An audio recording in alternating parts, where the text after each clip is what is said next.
Salam hər kəsə, mən Zərifə.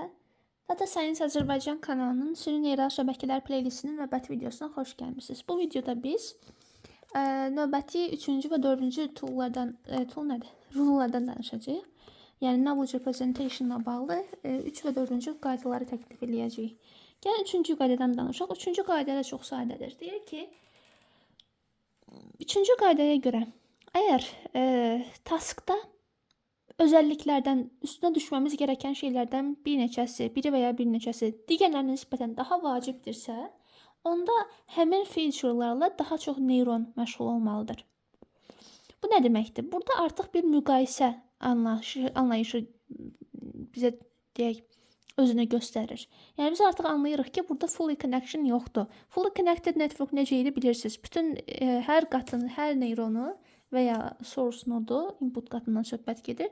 Özündən öndəki qatın hər bir neyronuna qoşulurdusa, bu şəbəkəyə fully connected şəbəkə deyilirdi.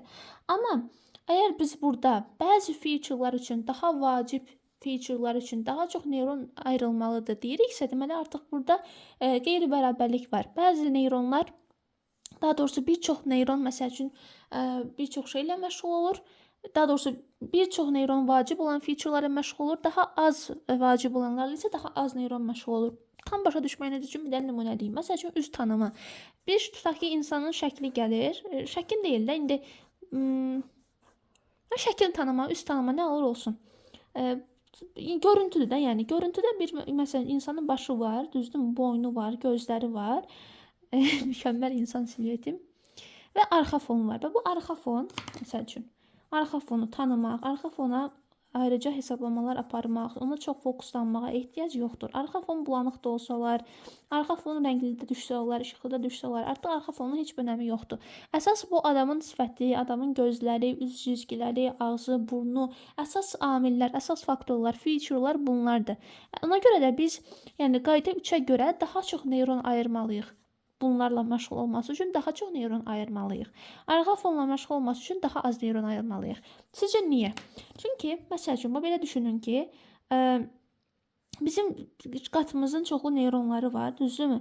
Həmin neyronların bir hissəsi şəkil gəlirsə, bu şəklin piksellərini biz source nodlara göndərsək, həmin o piksellərin bir neçəsi yanaşı düşür və tutaq ki, gözü meydana gətirəcək. Tutaq ki, bu, məsəl üçün,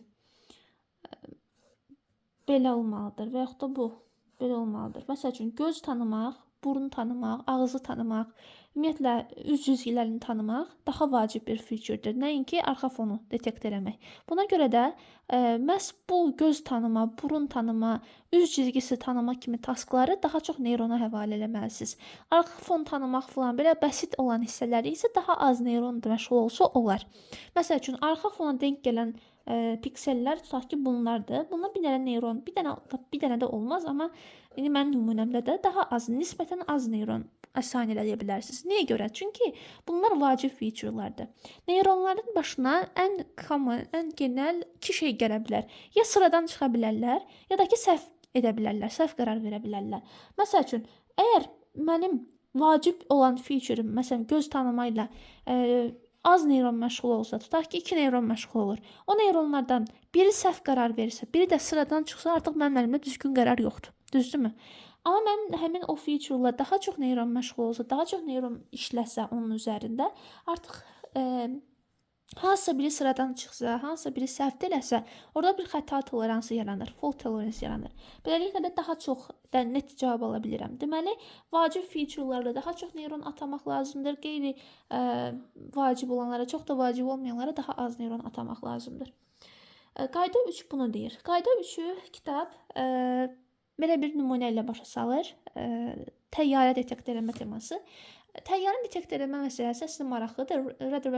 Radar deyək də, bir radardır. O təyyarəni detekt eləməlidir. Məsələn, havadan hücumların qarşısının alınması üçün həmin o hərbi təyyarələri detekt eləmək lazımdır, düzdürmü? Və yaxud da nə olmalıdır? Məsəl üçün, deyə bilərik ki, adicə təyyarələrin yanında bizim həmin o aparatın radara taxıla biləcək bəzi şeylər var. Undesirable ya da undesired target deyilir onlara. Yəni ki, arzu olunmaz hədəf. Arzu olunmaz hədəfə nə daxil ola bilər? Kitabda da qeyd elədiyi kimi bina ola bilər, hava axını formasiyaları, iri həcmli quşlar, düzdürmü? Ağaclar, hündür ağaclar. Bunlar təyyarə kimi görünə bilər həmin o radar applikasiyası tərəfindən. Bax, bu taskda deməli, task nədir? Əsas hədəf nədir? Təyyarəni detekt etmək. Deməli, əsas tapşırıq həmin o təyyarəni tapmaqdır. Amma yerdə qalan bir dənə tapşırıq var. O da binaları, ağacları, nə bilim, quşları, onları ayırd edə bilmək. Bax, onları detekt etmək yox, sadəcə onun təyyarə olmadığını anlamaq. Belə genel ayırırsaq bu 2 dənə task var, düzdürmü? Deməli, əsas taskımız təyyarəni görəndə təyyarə var deyə bilməkdir. İkinci taskımız isə təyyarə olmayan şeylərin təyyarə olmadığını anlamaqdır. Bu tasklardan hansı sizcə daha vacibdir? Əslində belə qulağa ikisi də vacib gəlir. Amma gəlin belə bir kontekst deyim, daha yaxşı anlayaq. Məsəl üçün, dediyim kimi, havadan hücumların qarşısının alınması, havadan hücumdan müdafiə sistemidir. O sistem gələn təyyarəni görməsəmi daha çox problem yaşayar, yoxsa çaşıb hansısa bir binaya təyyarə desəmi? Təbii ki, təyyarəni görməsə, hərbi təyyarəni görməsə, bu daha böyük bir problem olar. Nəinki, məsələn, hansısa bir binaya səhvən təyyarə var desə, yanlış alarm versə. Təbii ki, bu da problemlidir. Bu da yersiz vaxt itkisidir, gərəksiz güc itkisidir. Lakin yenə də təyyarənin görünməməsi qədər vacib, ciddi bir problemlə gətirib çıxarmaz.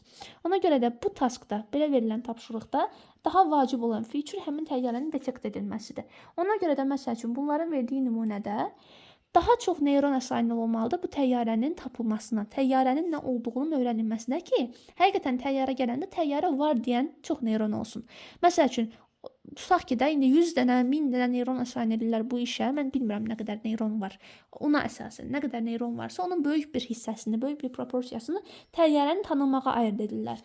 Digər böyük bir proporsiyasını da təyyarə olmayan şeyləri ayırd eləməyə ayırırlar ki, onlar da nə təyyarə deyilsə onları öyrənsin. Beləliklə də yersiz güc itkisi, vaxt itkisi olmasın dediyim kimi. Görülür ki, bu taskda vacib şeylər var.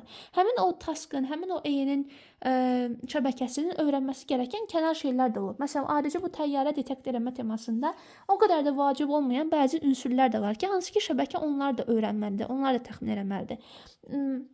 Məsəl üçün, o gələn təyyarənin rənginin detekt olunması. Bu o qədər də vacib şey deyil, düzdürmü? Və yaxud da həcmi o qədər də vacib deyil. Ona görə də o kimi featurelar, o kimi işlər daha az neyrona həvalə oluna bilər ki, onlar sıradan çıxsa da, onlar səhv eləsə də o qədər də böyük problemin nəticəsi yoxdur. Amma vacib tasklar, məsələn, üz tanımadır. Üz tanımada gözlərin, ağzın, burnun detekt olunmasıdır. Bu kimi işləri daha çox neyron görməlidir eyni anda paralel olaraq ki, birinə nəsə olsa, biri səhv qərar verirsə, ən azından əlimizdə doğru cavab qalsın. Qayda 3-ün dediyi şey qısacası budur. Qayda 3-dən elə Neyman-Pearson kriteriyasından danışır. Bu barədə çox qısa danışaq, çox qısa, çünki bunun yeri deyil əslində. Bunun yeri başqa şeydir, pattern classification'da. Pattern recognition'da, həmçinin bunlardan danışacağıq. Neyman-Pearson kriteriyasında nədən söhbət gedir? Gəlin ondan danışaq. Neyman-Pearson kriteriyasının əsas məntiqi budur. Baxın, biz ümumiyyətlə machine learningdə lojistik reqressiyonda ROC curve'lərdən danışacağıq. Həmin o curve'lərdən danışanda orada threshold anlayışından falan danışacağıq. Amma onları hələ ki qatmıram. Sadəcə nə deməliyəm? Orada həmçinin xəta matrisi anlayışı var. True pozitiv, true negativ, false pozitiv, false negativ anlayışı var. Hamısı modelin necə cavab verməsindən bağlıdır. Yəni, verilən tapşırığın necə yerinə yetirib falan bunlarla bağlıdır. Hələ ki onları qatmadan sizə Neyman-Pearson kriteriyasını sadə şəkildə başa salmağa çalışım. Ümumiyyətlə, elə bu təyyarə modeli, təyyarənin detekt etmə applikasiyası üzərindən başa salacağım. Bir var təyyarəni tapmaq ehtimalı, yəni probability of detection. Bir belə bir şey var. Bir də var probability of false alarm, yəni yanlış alarm ehtimalı. Probability of false alarm. Yəni yanlış alarm ehtimalı. Bu nə deməkdir? Bir var həqiqətən təyyarə var və təyyarə deyirsən. Bir də var təyyarə yoxdur, amma təyyarə deyirsən. Deməli, probability of detection modelin təyyarə olduğu halda təyyarəni düzgün tapması ehtimalıdır. Oldu mu? Probability of detection belə işarə olunur. Bir də probability of false alarm təyyarə olmadığı halda təyyarə var deyə siqnal verməsidir. Bir output çıxarmasıdır. Yəni nəsə binadır, ya təyyar, ya ağacdır, ya quşdur, onu təyyarə bilib. Bu da yanlış alarm vermə ehtimalıdır. Bu iki ehtimal arasında bir əlaqə, bir threshold olur. Necə? Threshold nədir? Trade-off olur. Trade-off nə deməkdir? Yəni birindən əskiləndə birindən artır və ya tərsinə. Məsəl üçün, probability of detection artsa, sən biraz, indi mən threshold falan pek deyəm, thresholdun nə olduğunu demişdim də, sərhəd deməkdir, bir qərar verici sərhəd deməkdir. Aktivasiya funksiyalarını danışmışdıq. Aktivasiya funksiyalarının şərh olunmasını danışmışdıq. Probability of detection artsa, artması üçün nə eləyə bilərəm? Mən biraz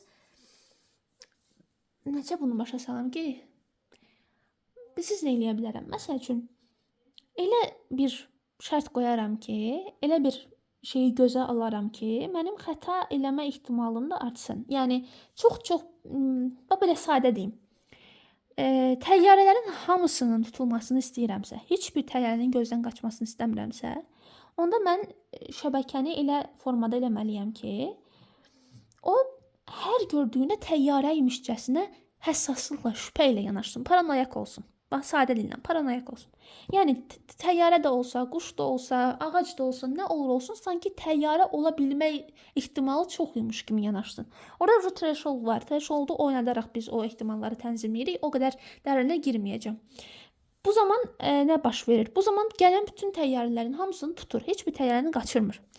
Və yaxud da çox az olur qaçırma ehtimalı. Amma həmçinin false alarm ehtimalı da qaçır. Çünki o qədər paranoyakdır ki, hər xırda şeyə fikir verir və səhvən təyyarəyə oxşayan bir şeyi də təyyarəymiş kimi demək ehtimalı artıq çoxdur. Bir də var bunun tərsi. Mən false alarm eləmə ehtimalını azaltmaq istəyə bilərəm ki, mənə dəqiqdə bir təyyarə gördüm deməsin, təyyarə olmadığı halda.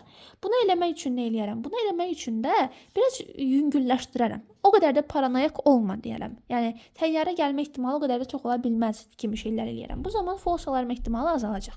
Amma bu zaman təyyarəni detekt etmə ehtimalı da azalacaq. Həqiqətən təyyarə olsa o qədər rahat, relakslı ki model. Onu görməyəcək. Mən sizə hələ ki sadə dillə deyirəm, siz başa düşün ki, bunlar arasında belə bir, əslində bu trade-off deyil tam olaraq. Trade-off belə bir şey deyil. Sadəcə bunu qaldırmaq istəyirsiniz, detection eləməsini qaldırmaq istəyirsiniz, false alarm da qalxır.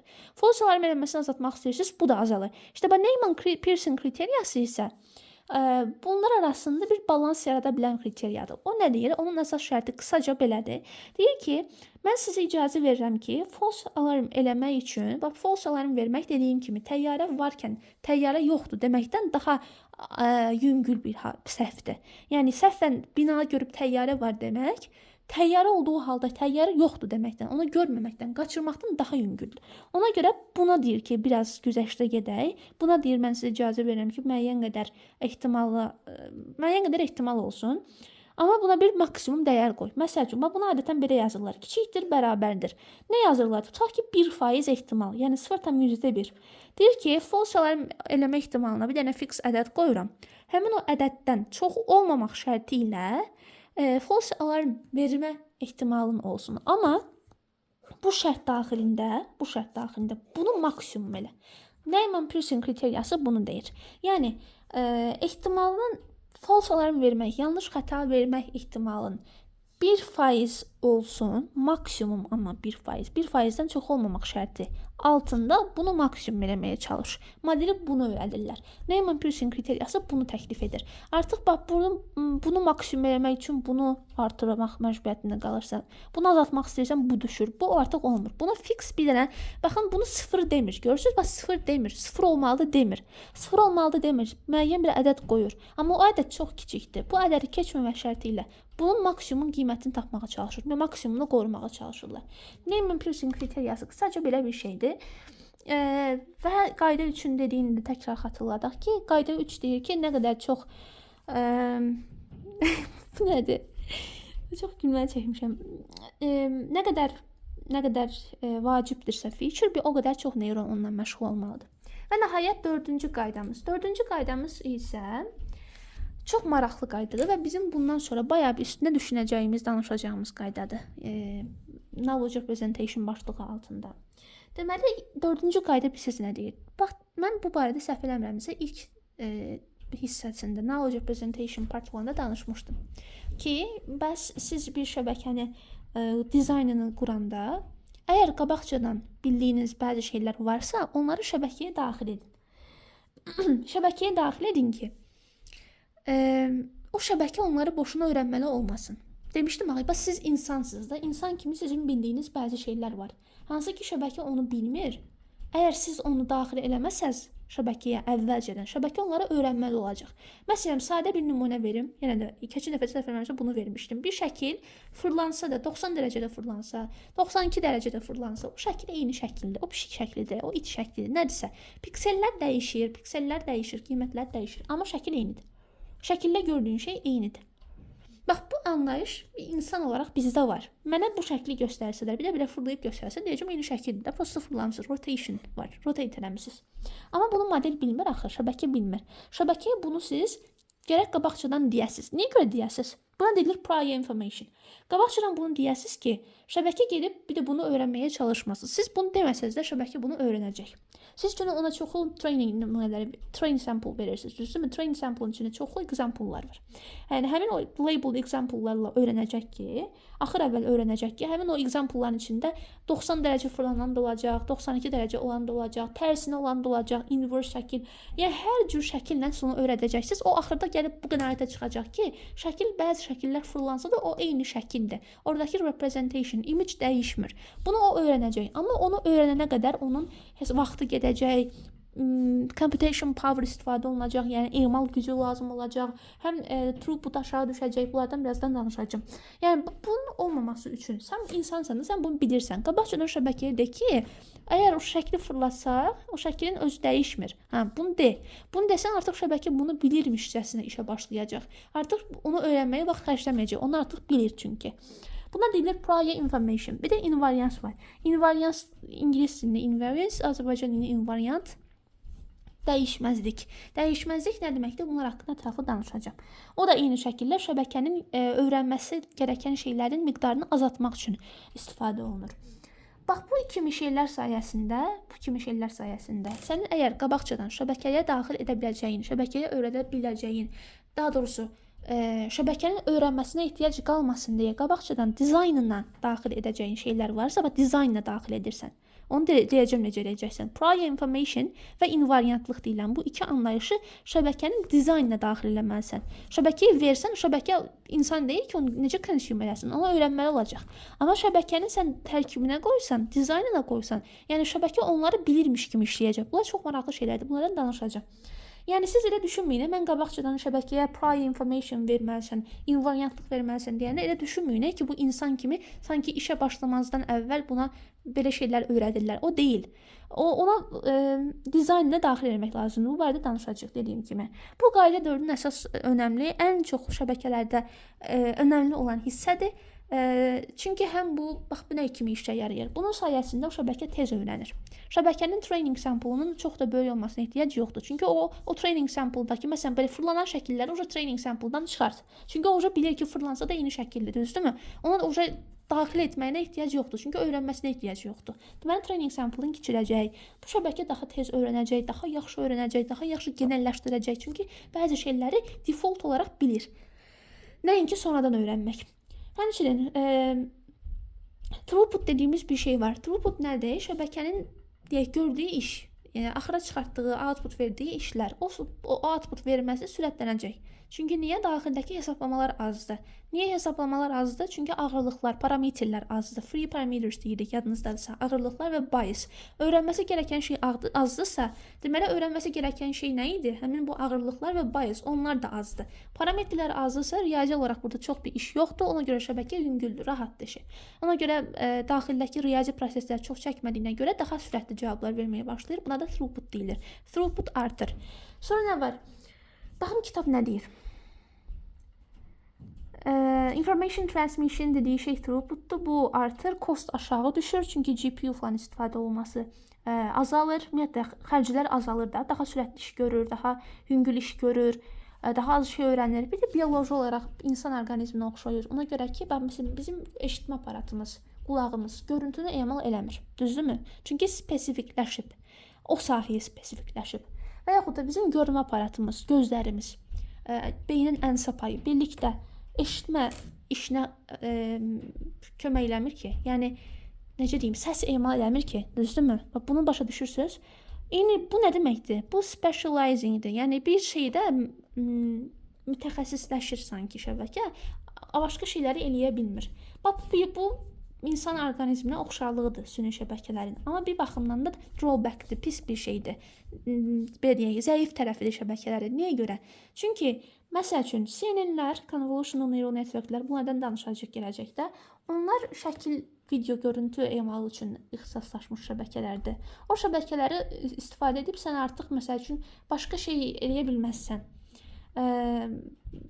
O şəbəkəyə məsəl üçün nə bilim bir gəlir təxmini, gəlir proqnozu, belə şeylər eləmək olmur o şəbəkələrlə. Çünki o şəbəkələrin dizaynı, prior information və invariansların daxilindən sonra şəbəkənin dizaynı fixed olduğuna görə, sabit olduğuna görə onlar sadəcə müəyyən taskları yerinə yetirməyə xidmət edə bilər.